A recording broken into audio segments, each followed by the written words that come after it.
അപ്പോൾ ഇന്ന് നമുക്ക് ഒരു ഡ്രോൺ എങ്ങനെ പറത്തണമെന്ന് പഠിക്കാം. വാ. അപ്പോൾ ഇതാണ് നമ്മുടെ നോബുകൾ. ഇത് എന്താണെന്ന് വെച്ച് കഴിഞ്ഞാൽ 1 ക്ലിക്ക് ടേക്ക് ഓഫ്. ഇത് നോക്കിക്കഴിഞ്ഞാൽ തന്നെ പൊങ്ങും. രണ്ട് പറത്തി കഴിഞ്ഞാൽ നോക്കിക്കഴിഞ്ഞാൽ താഴ്ന്നോളും. ഇത് സ്പീഡ് കൺട്രോൾ ചെയ്യാനുള്ളതാണ്. ഇത് നെക്കി പിടിച്ച് കഴിഞ്ഞാൽ ഇപ്പോൾ എമർജൻസി സിറ്റുവേഷനിൽ നെക്കി പിടിച്ച് കഴിഞ്ഞാൽ തന്നെ നിലത്തേക്ക് വീഴും. ഇത് ട്രിം ചെയ്യാനുള്ള ട്രിമ്മല്ല, ഇത് നമ്മുടെ OS അതൊക്കെ വർക്ക് ചെയ്യിപ്പിക്കാനുള്ളത്. ഇതാണ് 3D ഫ്ലിപ്പ് അടിക്കാനുള്ളത്. ഫ്ലിപ്പിൻ്റെ വീഡിയോ ഞാൻ വേറൊരു വീഡിയോ ആയിട്ട് ചെയ്യാം. ഇത് ക്യാമറ ഫ്രണ്ടോട്ടാക്കാൻ ബാക്കോട്ടാക്കാൻ, ഇത് വീഡിയോ എടുക്കാൻ, അല്ല ഇത് ഫോട്ടോ എടുക്കാൻ, ഇത് വീഡിയോ എടുക്കാൻ. ഇപ്പോൾ പറത്തൽ എങ്ങനെയെന്ന് വെച്ചിട്ടുണ്ടെങ്കിൽ ഒന്നില്ലെങ്കിൽ ടേക്ക് ഓഫ് ചെയ്യാനായിട്ട് ഇത് നോക്കി ടേക്ക് ഓഫ് ചെയ്യാം, അല്ലെങ്കിൽ ഇത് ലിവറിൽ തന്നെ ചെയ്യാം. അപ്പോൾ ആദ്യം കാലിബ്രേഷൻ ചെയ്യണം. കാലിബ്രേഷനായിട്ട് 2 ലിവറും താഴത്തേക്ക് ഇങ്ങനെ ആക്കി പിടിക്കുക. അപ്പോൾ കാലിബ്രേറ്റായി. എന്നിട്ട് ഓപ്പോസിറ്റ് ഡയറക്ഷനിലായി കഴിഞ്ഞാൽ ഡ്രോണിൻ്റെ എഞ്ചിൻ സ്റ്റാർട്ടായി. നേരെ ലെഫ്റ്റ് ലിവർ മുകളിലേക്ക് ആയി കഴിഞ്ഞാൽ ടേക്ക് ഓഫ് ആവും. ഇനി ഈ ലെഫ്റ്റ് ലിവർ ഫ്രണ്ടിലേക്ക് ആക്കണമനുസരിച്ച് ഡ്രോൺ മുകളിലേക്ക് പൊങ്ങും, താഴത്തേക്ക് ആക്കണമനുസരിച്ച് താഴും.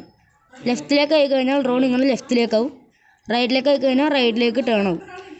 റൈറ്റ് ലിവർ ഫോർവേഡ് ആയി കഴിഞ്ഞാൽ ഡ്രോൺ നേരെ ഫ്രണ്ടിലേക്ക് പോവും, ബാക്കോട്ട് ആക്കിയാൽ ഡ്രോൺ നേരെ ബാക്കോട്ട് പോവും. ലെഫ്റ്റോട്ട് ആയി കഴിഞ്ഞാൽ ഡ്രോൺ നേരെ ലെഫ്റ്റിലേക്ക് ഇങ്ങനെ തന്നെ പോവും, റൈറ്റിലേക്ക് ആക്കിയാൽ റൈറ്റിലേക്ക് പോവും. ഇനി നമുക്ക് പറത്താൻ പഠിക്കാം. അപ്പോൾ ഓൾറെഡി ഈ നമ്മുടെ ആപ്പ് വെച്ചിട്ട് ഡ്രോൺ എങ്ങനെ കണക്ട് ചെയ്യണമെന്നുള്ള വീഡിയോ ഞാൻ ഇട്ടിട്ടുണ്ട്. അപ്പോൾ ഡ്രോണിൻ്റെ അതൊക്കെ അറിയണമെങ്കിൽ ആ വീഡിയോ പോയി കണ്ടിട്ട് ഇത് കാണാം. ഇത് നമുക്ക് ഇങ്ങനെ പറത്തണമെന്ന് പഠിക്കാം. ഇപ്പോൾ ഇത് കാലിബ്രേറ്റായി, നമ്മുടെ എഞ്ചിൻ ഇപ്പോൾ സ്റ്റാർട്ടായി.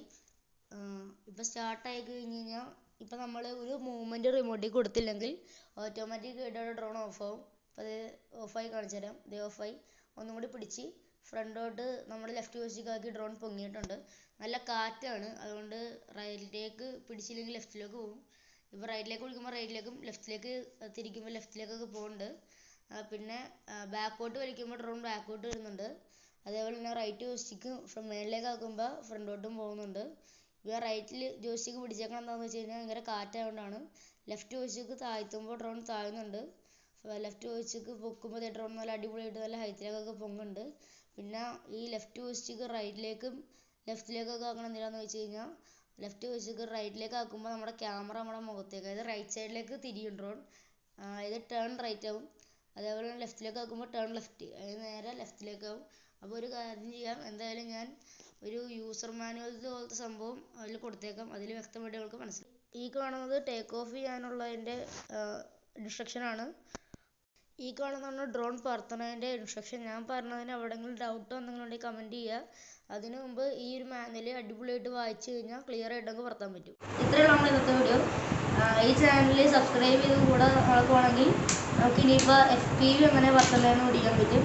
ഇതാണ് FPVൻ്റെ ട്രാൻസ്മിറ്റർ. നമ്മുടെ സാധാരണ ഡ്രോൺ പറത്തണ കാര്യത്തിൽ ഇപ്പോൾ നിങ്ങൾക്ക് ചെറിയ ഐഡിയ കിട്ടിയിട്ടുണ്ടാവും.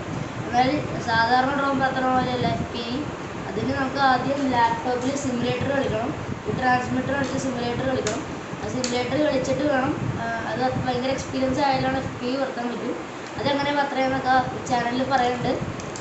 അതൊക്കെ കാണണമെങ്കിൽ നമ്മുടെ ചാനലിൽ സബ്സ്ക്രൈബ് ചെയ്ത് കൊടുക്കണം.